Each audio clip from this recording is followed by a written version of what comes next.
Well, hello again. Like I mentioned, for ethics, is in California where we did the on-ground in-classroom lectures. When we started this module, Fall Module 1, we missed the first week.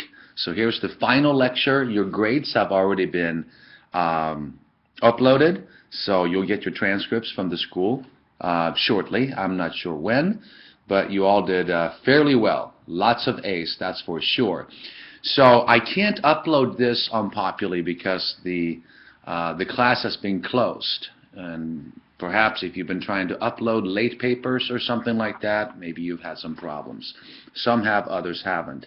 In any event, like I promised, we will cover abortion and physician-assisted suicide and homosexuality in this lecture. So I hope you watch it for your own good. Throughout the course in ethics, I already mentioned, the number of weeks where a baby can move his thumb in opposition to his fingers, week 12 and all these things. Those are on the slides. You should have those. I want to move on more to fetal pain and other issues right now, stuff that is in your information that's in Geisler's book, but also pulling from Francis J. Beckwith. He was my professor at Simon Greenleaf back in the day and earned his PhD at, Fordham University, and he's now over at Baylor University. Great philosopher. All right, what about fetal pain? Using an old example from 1980, you can find this in Politically Correct Death on Abortion by Frank Beckwith, pages 48 and 49. He says here's some 1.5 million abortions in that year alone, 1980. Some 113,500 plus were performed in the second and third trimesters, after 13 weeks, that is. Now, what happens at week 13? The small-scale baby can kick his legs, turn his feet, curl his toes, make a fist, suck his thumb, bend his wrist, turn his head, frown, open his mouth, press his lips lightly together, and of course he drinks amniotic fluid. So that part is working real well. Some 9,600 abortions, in addition to, let's see here, oh no, this is better. Some 24,000 abortions were of the saline type.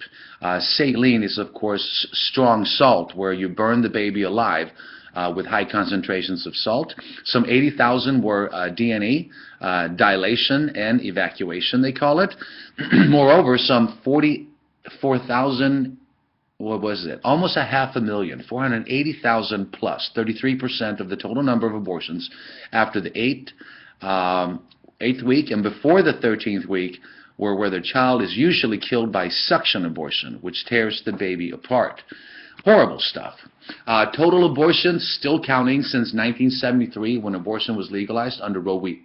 Wade, is 54,559,615. So almost 55 million. Planned Parenthood's new annual report, they claim they did some 333,000 abortions, one every 94 seconds. Planned Parenthood reported a record number of abortions in 2012 as America's largest abortion provider, who performed, again, 33,000 plus abortions by year's end, which pushed Planned Parenthood, their total, up to about 995,000 abortions, according to its annual report. That's on slide 109. Good quote here by Ronald Reagan, former president. I've noticed that everybody that is for abortion has already been born. Love that quote. All right. What about the argument from illegal abortions? Illegal abortions. Here it's argued if abortion is made illegal, then women are forced to go to Mexico or, see a back alley butcher, which is what the left would call it, back alley butchers. That's just terrible, where they use coat hangers and all that rhetoric. In turn, women, of course, will be harmed or die from unhealthy abortions. How do we respond to that? There are two problems here. One is moral, and the second one is factual. For one, it's a circular argument. You're arguing in a circle. We assume what you yet have to prove, because one would have to assume that the small-scale baby in the womb is not fully human for that argument to work. And so we need to establish that, first of all. Number one, what is it that temporally resides in the mother's womb? Once you answer the what is it, only then can you say, can I kill it? You can't say, I'm going to kill it first before we deal with question number one, which is, what is it? Two, can I kill it? So let's debate the facts first. What about the moral problem concerning illegal abortions? Beckwith puts it this way, quote, "For if the unborn are not fully human, then the abortion rights advocate has a legitimate concern, as one would have in overturning a law forbidding appendicitis operations if countless people were needlessly dying of both appendicitis and illegal abortions. But if the unborn are fully human, this abortion rights argument is equivalent of saying that because people die or are harmed while killing other people, in this case unborn people, the state would make it safe for them to do so. Hence, only by assuming that the unborn are not fully human does this abortion rights argument work." Find that on page 54 in Politically Correct Death on Abortion. The factual problem concerning illegal abortions: before 1973, when abortion was legalized under Roe v. Wade, it was claimed that 1 to 2 million women who received received abortions, many thousands of women died as a result of this. That's what it's argued. According to Bernard Nathanson, who was part of the former National Association of the Repeal of Abortion Laws, now known as National Abortion Rights League, while Nathanson today is pro-life, he admits that he himself, including other colleagues back in the day, fabricated these numbers when he was pro-choice or pro-death. According to Nathanson, quote, "How many deaths were we talking about when abortion was illegal? 5 to 10,000 deaths a year. I confess that I knew the figures were totally false, but in the morality of the revolution, it was a useful figure. The overriding concern was to get the loss eliminated."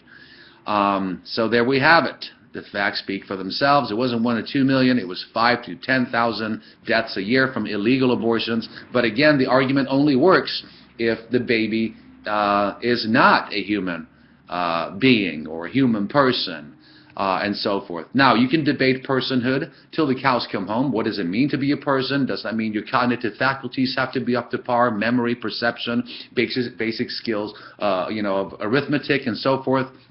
Well, if you apply that argument, then you would have to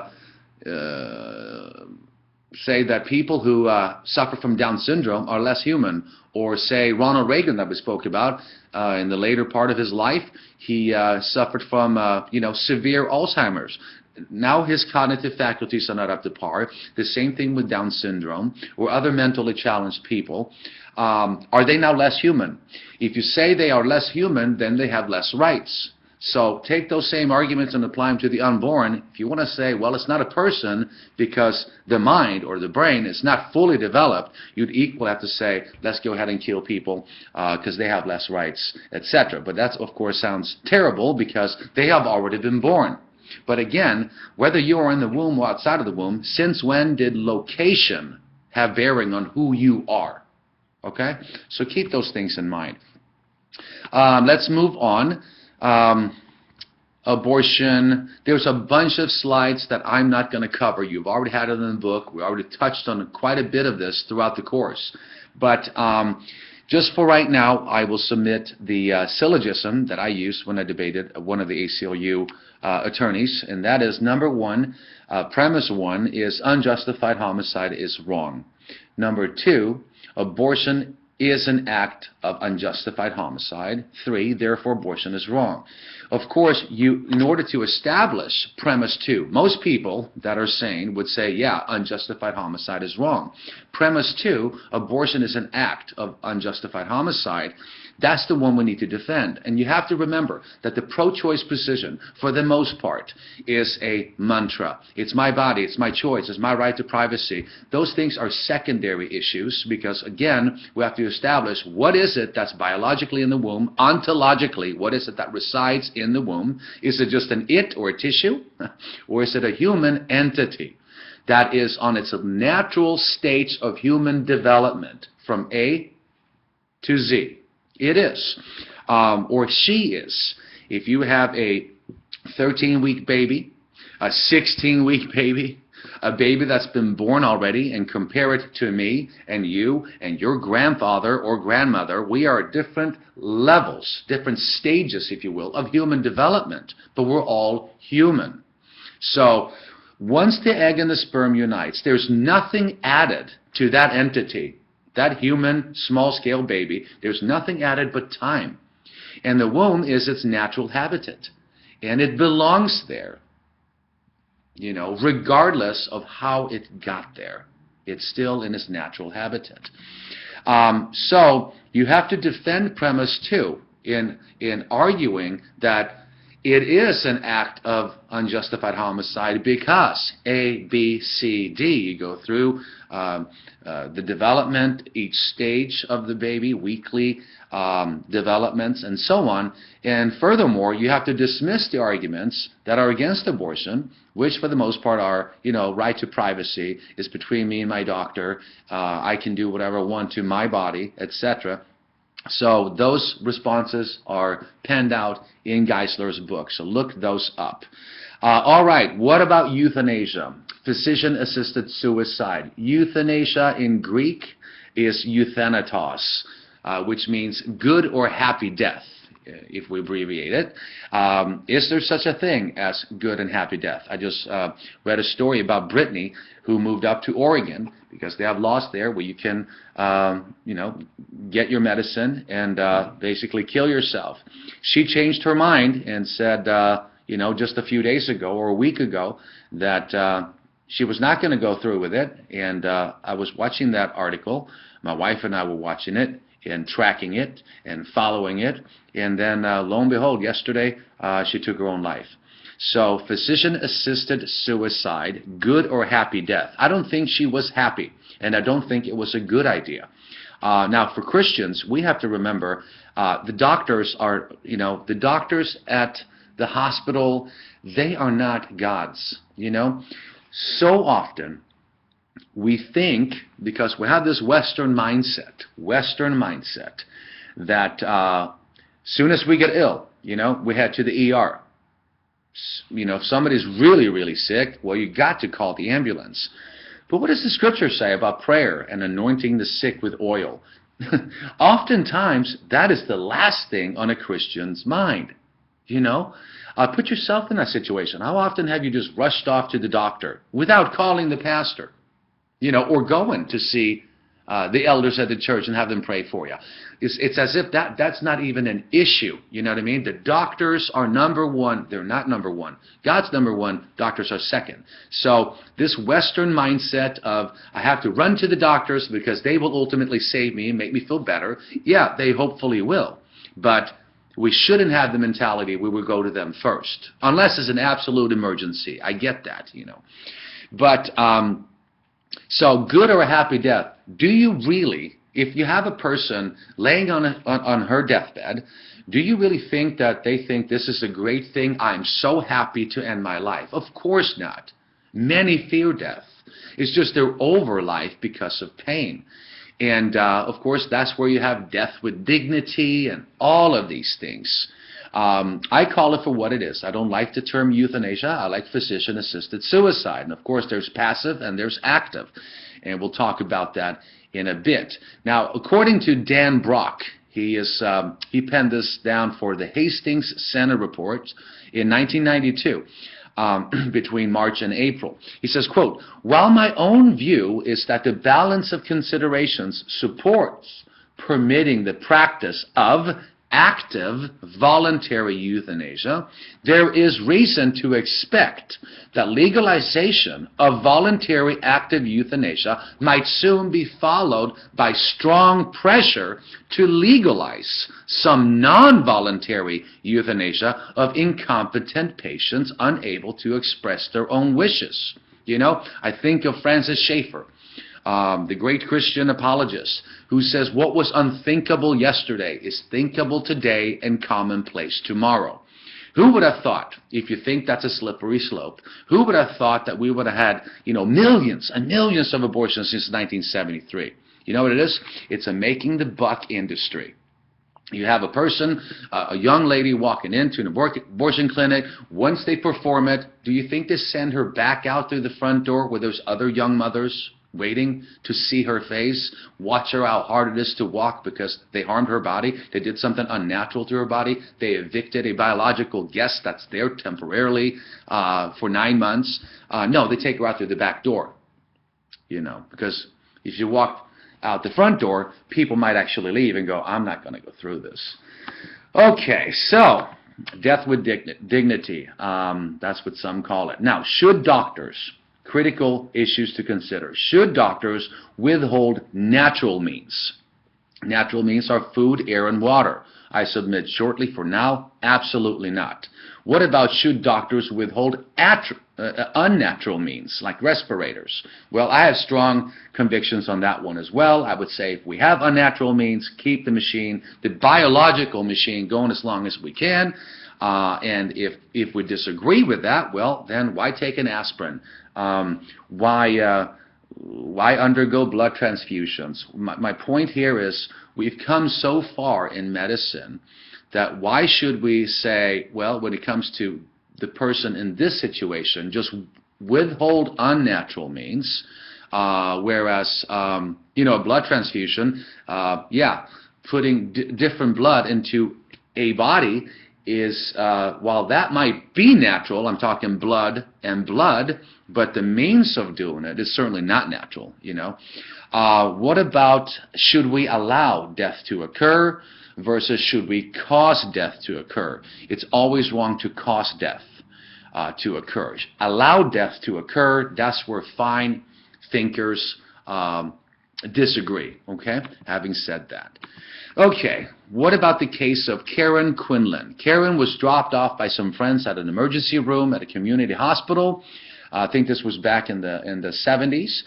Due to a mixing of drugs and alcohol, she was unconscious, all right? Over time, she lost lots of weight, yet in her unconscious state, she was far from being legally dead. She was unconscious, but far from being legally dead. And by the way, when people say, you know what, she or he is now in a vegetated state, I don't like those terms. She's a vegetable. What? She's not a carrot. She's not a vegetable. Again, they say she's in a vegetated state because her mind and body is not up to par, fully functioning. They are still human beings. They still have full rights, whether they are conscious or not. So I know I'm really conservative and stuck in my ways on those points, and I might change my mind in the future, but I seriously doubt it. But she was not legally dead, and I think we should stay away from terms like she's a vegetable, because what it does is impersonalizes things. It's when you call somebody a vegetable, it distances you from the patient, it's like saying the small-scale baby is a fetus, it's a tissue. No, it's a small-scale baby. Now it's personal again. All right, moving on. The big questions. Is it right to take a life to stop suffering? Should we take a life in order to allow someone to die with dignity? 3, does privacy include such death? What I do in private, again, is between me and my doctor, many argue. 4, is such an act of mercy to the one suffering? 5, won't such an act benefit the suffering family and their respective economy? Well, that would be putting a price tag on the person's life. 6, won't such an act relieve social burden? Now you're a burden to society, so let's end the person's life. 7, is ending a suffering life the human or the humane thing to do? 8, is there ever a moral right to kill the suffering. All right, let's clean this up a little bit. First, theologically, biblically, that we're told in the Scriptures, thou shalt not kill, and that is unjustified homicide. There is no moral right to commit homicide. Thou shalt not kill, I believe in the Hebrew, is closer to unjustified homicide as opposed to killing an animal. You know, we murder human beings, we kill animals. Killing and murder are two separate things. And now, having said that, we're not going to touch on capital punishment in this part of the course. But you read about that in the book already. And you did great book reviews and assignments for each chapter. So appreciate that. But when people say, how could you be pro-life when it comes to abortion, and say even pro-life when it comes to euthanasia, but then you are for capital punishment? You know, capital punishment is let the punishment fit the crime, all right? So if it says in the Scriptures, thou shalt not kill, and we say, thou shalt not kill when it comes to the unborn, but we shall kill when it comes to capital punishment. Here we have to remember, one is guilty, the other one is not. All right? Capital punishment is inflicted on those that have murdered other people or just committed horrible, terrible crimes. So they need to get what they deserve. Again, let the punishment fit the crime based on British common law. And the unborn, of course, are innocent. They haven't done anything. So to mix those two up is fallacious. In Scripture, capital punishment, absolutely yes. When it comes to unjustified homicide, the answer is no. And capital punishment is justified homicide. Abortion is unjustified homicide. All right, constitutionally, do we have the right to end the life of another? In light of the Fifth and 14th Amendment, we do not have such a right. The fifth one says, quote, no person shall be held to answer for a capital or otherwise infamous crime unless a presentment or indictment of a grand jury, except in cases arising in the land of naval forces that is, or in the militia, when in actual service in time of war or public danger, nor shall any person be subject for the same offense to be twice put in jeopardy of life or limb, nor shall be compelled in any criminal case to be a witness against himself, nor be deprived of life, liberty, or property without due process of law, nor shall private property be taken for such use without just compensation. Pull that from cornell.edu on law. The 14th Amendment, Section 1 says, quote, all persons born or naturalized in the United States and subject to the jurisdiction thereof are citizens of the United States and of the state wherein they reside. No state shall make or enforce any law which shall abridge the privileges of immunities of citizens of the United States, nor shall any state deprive any person of life, liberty, or property without due process of law, nor deny any person within its jurisdiction the equal protection of its laws. So there you have that. That's on slide 119 and 120. Is physician-assisted suicide an act of mercy due to the sufferer? I say no. Not necessarily. Killing deformed babies and so forth is still child abuse. All right? You might say, look, we have a baby, I'm pregnant, and she's suffering from Down syndrome. It would be an act of mercy to end her life. It would be an act of mercy to kill her and have her removed and perform a funeral. Right? No, that's child abuse, because it's still a human being. The end never justifies the means. It may justify good ends for some. The suffering person is innocent and not deserving of death. Thus, to kill them is unjust, and killing innocent people, even if suffering, is not a good act. It is abuse resulting in death. Now, much can be learned from suffering. You know, a lot of things can be learned. We're told from the Scriptures, you know, rejoice in tribulation and suffering, etc. Look at Job, for example. Avoiding suffering is popular today, and the medical field is largely there to assist in providing medicine to alleviate pain, including doctors such as Jack Kevorkian. We call him Jack the Dripper, a.k.a. Dr. Death. He, of course, passed away a few years ago, and he would assist people to die, kill them in their cars, hotel rooms, apartments, you name it. Bad guy. James wrote, quote, "Consider it pure joy, my brothers, whenever you face trials of many kinds, because you know that the testing of your faith produces perseverance. And perseverance must finish its work so that you may be mature and complete, not lacking anything." That's in James chapter 1, verses 2 through 4. Also, this mindset that pain is so bad and suffering is just horrific, that's a very Western concept. That's not an Eastern concept at all. And of course, Judeo-Christianity is not a Western religion. It is a Middle Eastern religion. It came out of the Middle East, not the Far East. Remember, the Far East, Buddhism and Hinduism, which are not really religions, they're more so philosophies. If you get into some of these worldviews, of course, suffering is just an illusion. So that's way out in the left field. If you go to the Middle East, suffering is not always a bad thing. You come to the West, well, suffering, let's just go ahead and give you a chill pill or a kill pill and call it a day. All right, now James, we mentioned James in chapter 1. I mentioned Job also in chapter 5:11 of Job. In the life of Job, we saw serious refining of character concerning Job's suffering. Again, James said, "The Lord is full of compassion and mercy." There's a lot to learn through suffering. That doesn't mean we're all excited about it and we welcome it and we can't wait. Of course, nobody likes pain. I get that too.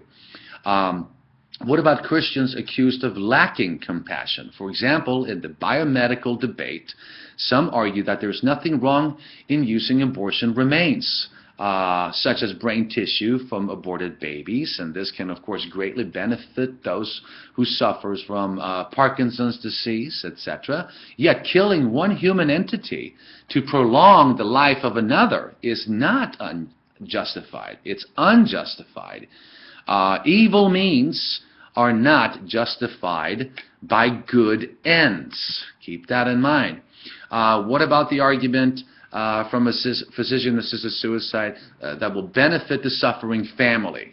There's no human price tag. There's no price tag on our lives. Economy really has nothing to do with it. Maybe we need economic reform, because it's so expensive to keep a suffering person alive. But using unnatural means. I understand that too. But in that case, we can still hold to our position and say, look, we don't put a price tag on human life. Well, what are you going to do? Sell your house? Take loans out? Well, I would do everything I could to keep my loved ones going. And if my loved one says in their will, I want someone to pull the plug on me in the hospital, I already told my whole family, don't put me on that will to pull the plug because I won't do it. Put somebody else on that task.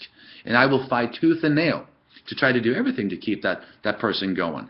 I don't think that's rude or cold. I think it's really being pro-life. And of course, while all this is occurring, praying for the person, hope they snap out of it, praying for a miracle. What's wrong with that? Again, it's not a good or happy death. What if they snap out of it? That would be really living a life of hope in that sense. All right, respecting human life is dignity, or respecting human life and dignity is a proper concern, and to violate human dignity, sanctity, and responsibility is not the way to show this concern. That's in Geisler's book, page 191. To merely show compassion without responsibility and moral justification, which will be moral humanism, is mistaken. Okay, Christian ethics, serving God versus humanistic ethics, which is playing God. Christian ethics, you have voluntary treatment, improving human life, repairing human life, maintenance of life, genetic fitness, cooperation with nature, conformity with nature, whereas on humanistic ethics, you have compulsory treatment, creating human life, recreating human life, engineering human life, genetic fabrication, control over nature, or power over nature. Completely different perspectives on just about everything when it comes to bioethics. That's in Geisler, page 179. Back to the core questions, all right? Should doctors withhold natural means? Natural means is food, air, and water. No, because this produces death, and all persons are entitled to these natural things. Should doctors withhold unnatural means, like respirators and so forth? Some people say yes and others no. I say no because this too will cause death. Should we allow death to occur? Allowing nature to do its thing is entirely different from causing death. Yet God has given us the capacity to do science. Why not employ it to stay healthy, avoiding abortion and the like? Okay, again, on that point, fine thinkers on both sides. Number 4, should we cause death? Never. This is murder. So we don't cause death. Unnatural passive euthanasia, what is that? Withholding unnatural means of life support. Is this causing death? Another type of passive euthanasia, we'll answer these in a minute. Natural passive euthanasia is you withdraw unnatural life support. Again, everyone is entitled to natural means, food, air, and water. It's negligent homicide to keep a person from having access to natural means. That's negligent homicide. Number 3, starving an infant to death is causing death and is unjustified. Since both unnatural and natural euthanasia causes someone to die, they are both wrong in my view. After all, God is sovereign over all human life. Since when did we have the right to cause death when it's God who gives and takes away, right? He's the ultimate physician. Biblically, again, thou shalt not kill includes suicide, since it's a form of killing. Therefore, assisted suicide is wrong.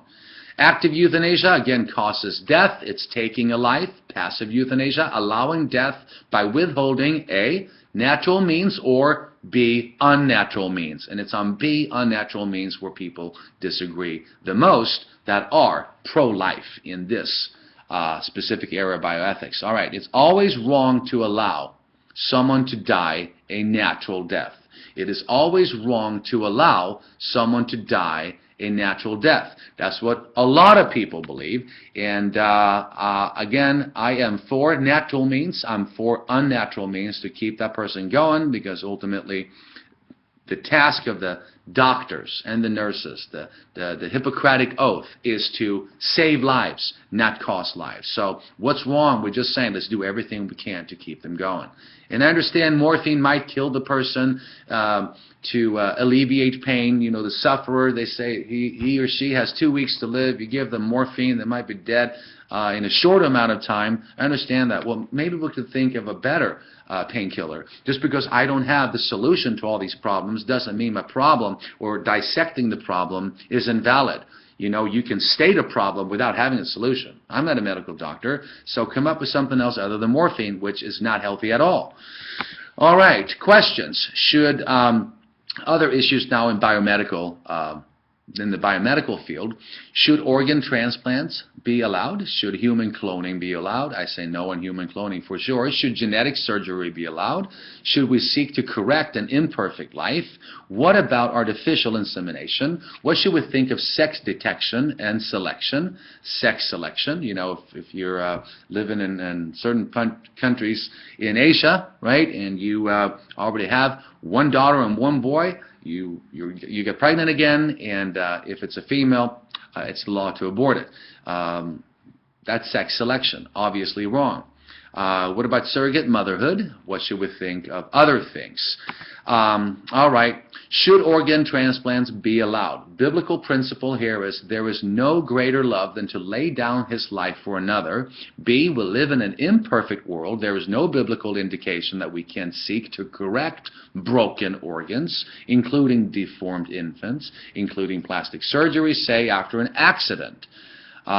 Since we are pro-life, we should always seek to prolong life, yet for the very elderly, we must be careful since such a surgery can cause death.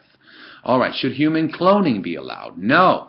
Non-sexual parenting resulting in a carbon copy human being is wrong. This is playing God at best. Man is a custodian of human life, not its creators.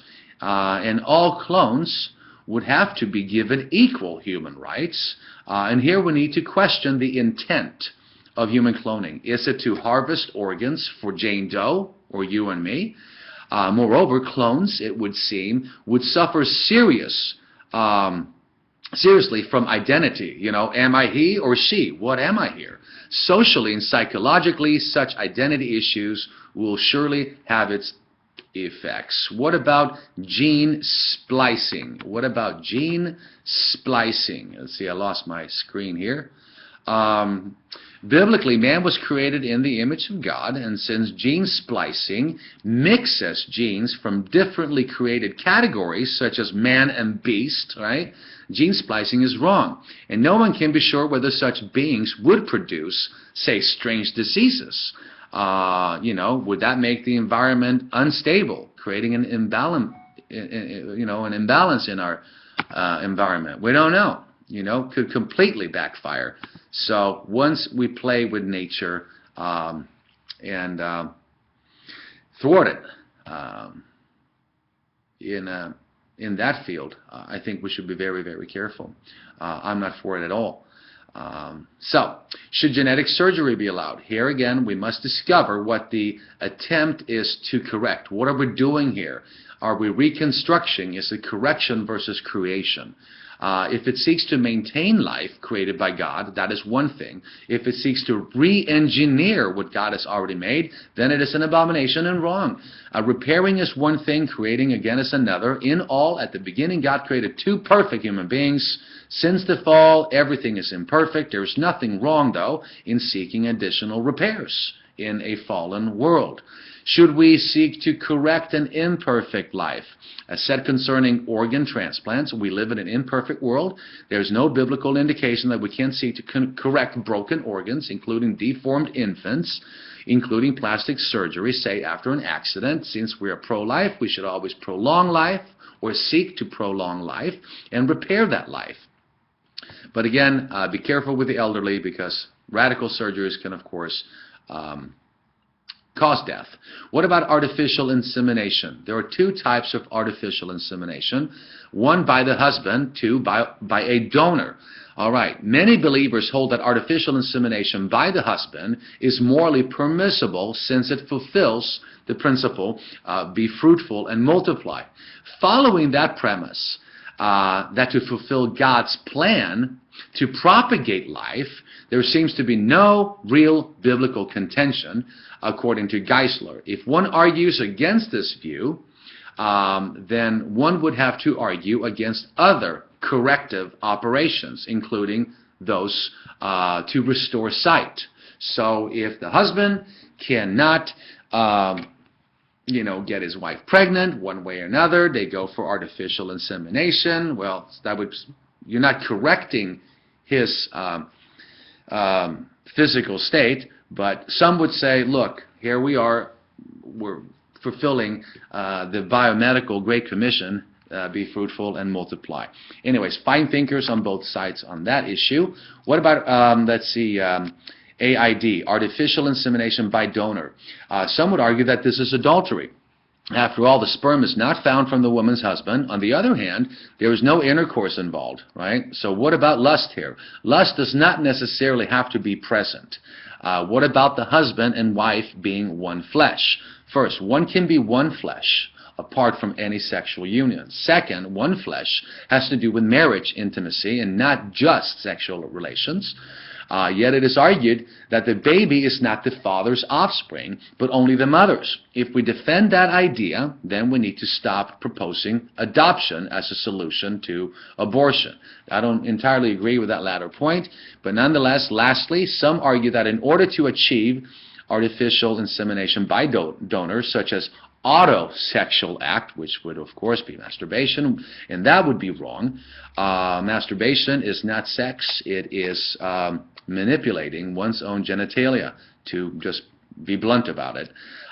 If such an act is performed in the context of marital relations, then the argument crumbles. According to Geisler on page 187, secondly, the act does not need to be autosexual, one person, given that the husband has a wife, and it can be mutual, right? So that would be on 187 again, and so long as lust is absent toward any other women, there's no force to this reasoning according to the textbook. What should we think of sex detection and sex selection? Sex detection, for curious purposes, is not wrong for curious purposes. After all, the sex will be discovered shortly. I knew that my son would be a son. I couldn't wait to find out. I have 4 daughters, now a son. So of course I was excited about having a son, and I couldn't wait to find out. However, sex selection is wrong if it results in the death of the unborn. Sex selection is often followed by sex detection. And if the sex selection is not fitting, the baby is killed by abortion, which is wrong. What about surrogate motherhood? Many believers who see no problem with artificial insemination do have problems with the concept of a womb for hire. Surrogate motherhood. After all, the pregnant mother is not carrying the child of her husband. According to Geisler, quote, as notable court cases have dramatized, the maternal instinct is strong, and the biological mother often has a difficult time giving up the child. Theoretically, surrogate motherhood is the only way is only the reversal of artificial insemination, and is like an adoption. In this respect, there is nothing inherently immoral about it. However, we do not live in a theoretical world. Deep-seated human feelings are involved. Surrogate motherhood carries with it tremendous potential for exploration of womanhood and the degeneration of motherhood. Ethical considerations notwithstanding, wisdom would seem to argue that adoption is probably a wiser course. And if abortion on demand were not practiced, there would be plenty of babies to adopt. All right, what else can we share on this issue? Homosexuality, clearly wrong. Now we're moving over to homosexuality. Leviticus 20, verse 13. Romans chapter 1, completely against it. What do the liberal thinkers say? Liberal theologians, liberal pastors, gay pastors, you name it. They argue here that Paul spoke from a first century perspective. Male chauvinist rabbi in the first century, so of course they were die hard on this stuff. Well, what are you going to do with 2 Timothy 3:16? All scripture is God-breathed. He spoke from divine revelation, not from a male chauvinistic perspective in, first century Jerusalem or Israel. Biology. What about a biological perspective? A brief view here. Natural is not necessarily how one feels, but how one's physiological parts operate physiologically. All right? Were evolution true, macroevolution, then homosexual behavior would be weeded out, since it does not correspond to the principle of survival of the fittest. So left to such a behavior alone, all of humanity would die. So it's not natural. Natural is not necessarily how one feels. It's how one's parts operate physiologically. Again, the plumbing doesn't fit. Nobody got here. Nobody arrived. Nobody was born by homosexual means. One will clearly live longer if one stops. It's unhealthy, producing many weird problems or diseases such as rectal warts, rectal discharge, throat gonorrhea, rectal bleeding, and so forth. It just doesn't belong. It is not the way things ought to be, like I share in our philosophy classes. All right. Don't mean to gross anybody out here, but this is This is important when you're talking about biology in a medical perspective. The male mucosa cannot fight massive amounts of male sperm proteins. Yet, if such is the case, the immune system will begin to work overtime, killing the T cells in the body. Because there's something rotten in Denmark. It can't handle male sperm proteins. Talking about rectal intercourse, and it shouldn't even be called rectal intercourse. It's not rectal intercourse. Intercourse is between a male and a female, where the parts actually physiologically fit. So to call it sex or to call it intercourse doesn't work.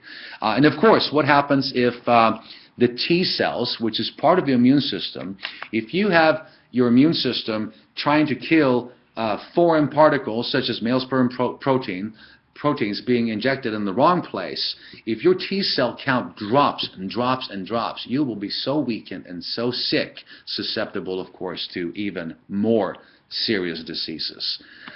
Which is why if you're a homosexual male, for example, and your immune system is so low, or even think of a person suffering from the HIV virus. And by the way, it's not HIV virus. That would be HIV-V. It's HIV virus or HIV. Never say HIV virus. The V already stands for virus. You know, somebody with HIV, if they get a serious cold, they could seriously die. Just like that. So let's try to help these people, save these people, and figure something out. You know, there's an organization in Hollywood, or at least back in the day there was, called Exodus International. These guys are former homosexuals, now married, they have kids, and yes, they still struggle with their feelings, but they are married now, and they have children, and they reach out to the gay community. When gay couples break up, sometimes it can be very, very violent. Well, Exodus International steps in, moves the guy's stuff out, takes them to a safer location, so there's no fighting or worse when the partner comes home, so to speak. So they're doing a good job if they're still around. If not, I'm sure there are other organizations equivalent to Exodus International. And when you hear some of these people talk, you can just hear that, you know, the old life verbiage and just the way they talk, you would almost think that they're still gay. Some would say they still are. But again, natural is not how one feels. Okay. It's how your parts operate physiologically. And some of these guys, their testimony is heartbreaking. What they were going through, it was just dark, it was lonely, it was a numbing lifestyle, and unless you stay busy doing, I'm not going to broad sweep over all homosexuals, okay? I know I'm against homosexuality, and of course there's always going to be, they point to a couple, you know, that lives in Kansas or in Arkansas or something, they've been together for 20 years, look, they're as healthy as could be. Okay, I'm not talking about them here. If somebody says that's the exception rather than the rule, well, I guess you could equal argue, look at the exception, how it damages your general rule, but the general rule here is homosexual lifestyle is not healthy, and it is dark. And I'm talking gay communities, all right? Youngsters sucked into that lifestyle. If they come out with certain confessions and testimony, it is very dark, and you can do your own research on that end. All right. Capital punishment, I already mentioned a few pointers on that. Just for the sake of time, since this is the last lecture, I'll mention a few things here. How can we be pro-life and pro-death at the same time? Liberals will argue we are pro-life when it comes to the life of the unborn, yet we're pro-death when it comes to the life of the criminal. An inconsistency, a contradiction is applied here by those who are pro-death when it comes to the unborn. Listen. Thou shalt not kill in the Hebrew is, you should not engage in unjustified homicide. We applied that to euthanasia, this is a suicide, etc. When it comes to capital punishment, it is let the punishment fit the crime. The murderer is guilty and of causing death, and now is worthy of death. That is justified homicide. Causing an abortion is unjustified homicide. Same thing, pulling the plug on grandma, causing death, withholding natural means is also unjustified. So capital punishment is justified homicide, abortion is not, and specifically active euthanasia is unjustified as well. Let's see, what else can we cover? We already spoke about the three offices of the land, the church, the family, and the government. We talked about some of the effects there. Previous lectures, you can read Romans chapter 13. I'm not going to get into that here. But what about the three main views on capital punishment? There's Reconstructionism, where it's claimed that all serious crimes are worthy of death. All 20 serious crimes are mentioned in the Mosaic Law. 2, there's Rehabilitationism, where we argue no one is deserving of death. You know, take the murder rapist, he just needs to go see Dr. Phil and hopefully things will work out. I disagree with that view. Retributionism, again, some capital crimes are worthy of death. Old Testament teaching, you have here Dr. Dave Miller. Very early in human history, God decreed that murderers were to forfeit their own lives. Whoever sheds man's blood, by man shall his blood be shed. For in the image of God made man, Genesis 9:6. This standard then continued into the Mosaic period, which would be Numbers, the book of Numbers, chapter 35, verse 33.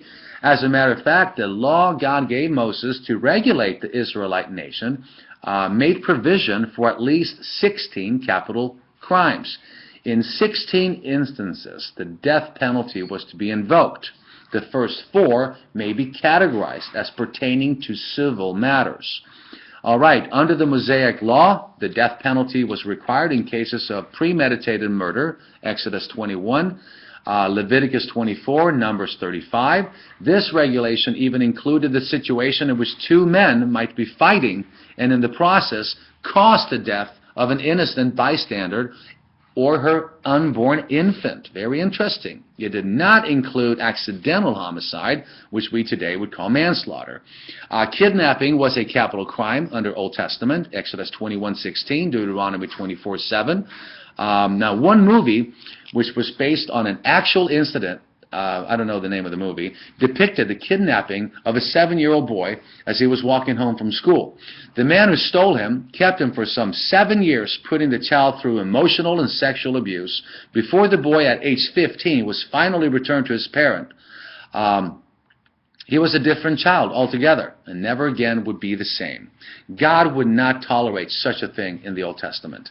And much of the same would be stopped in America if such crimes were taken more seriously. How so? It would be a deterrence for at least half-sane people, right? You would hope. All right, number 3, a person could be put to death for striking or cursing his parents. Jesus alluded to this point in Matthew 5, verse 4, and Mark 7, verse 10. The reference in the Old Testament would be Exodus 21, 15 through 17. I seriously doubt that kids will run around cursing their parents in the Mosaic times because they knew what would happen. So it's not like, oh my goodness, my son just cursed me out, let's stone him and laugh while we're doing it. Seriously doubt that was the case. All right, other Testament teachings, capital punishment. 6 capital crimes can be identified as more specifically pertaining to religious matters. Sacrificing to false gods was a capital punishment in the Old Testament, Exodus 22:20. Violating the Sabbath brought the death penalty, Exodus 35:2. Numbers 15, 32 through 36. Blasphemy or cursing God warranted the death penalty, Leviticus 24. Verses 10 through 16 and verse 23. The false prophet, specifically the one who tried to entice the people of Israel to idolatry, was to be executed. You have that in Deuteronomy 13, first 11 verses, as well as the people who were influenced in like manners. Deuteronomy 13, verses 12 through 18. Human sacrifice was a capital punishment.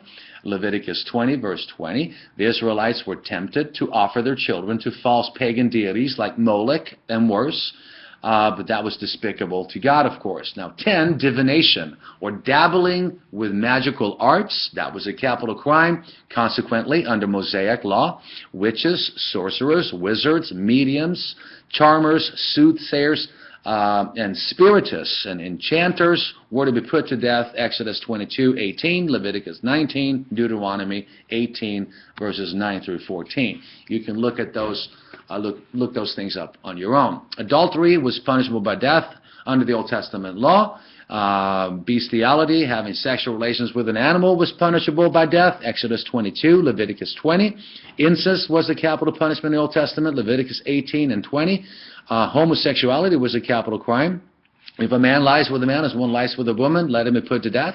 Now, yes, we are under grace in the New Testament. It's not like God changed his mind. This was specifically for the Israelites. And of course, the world around them should pay attention as well. You know, there's natural law. There's biology. When we read in the book of Romans, in Corinthians, where Paul is telling the Corinthians, look, you guys are doing stuff that the pagans won't even talk about, incest in the church, in the church at Corinth. It was a rough bunch that got saved in Corinth. Again, I mentioned this before. Corinth was located on a seaport. They had temple, prostitutes, pagan, brothels, and everything else. You'd have sailors come in, import, export, and just a horrible city, booming in economy, but ethically, they were just shot out like Sodom and Gomorrah, combination with West Hollywood and Rio de Janeiro today. Now, having said that, when the Christians there got saved, they had a strange view. Christians got saved. When people got saved or converted to Christianity, they had a warped view of the resurrection, a false view of dualism. They believed that it doesn't matter what I do to my physical body because it's my spirit that God cares about. It's my spirit that's going to be raised from the dead. And that's why Paul in 1 Corinthians 15 lays out a case for the literal and physical resurrection of Jesus, saying, look, if he did not rise, we're still in our sins. Physical resurrection is what's important. So that's why you have that case in 1 Corinthians 15 to set the Corinthians straight that no, it matters what we do to our body as well. All right, so premarital sex brought the death penalty. That's in Leviticus 21, Deuteronomy 22.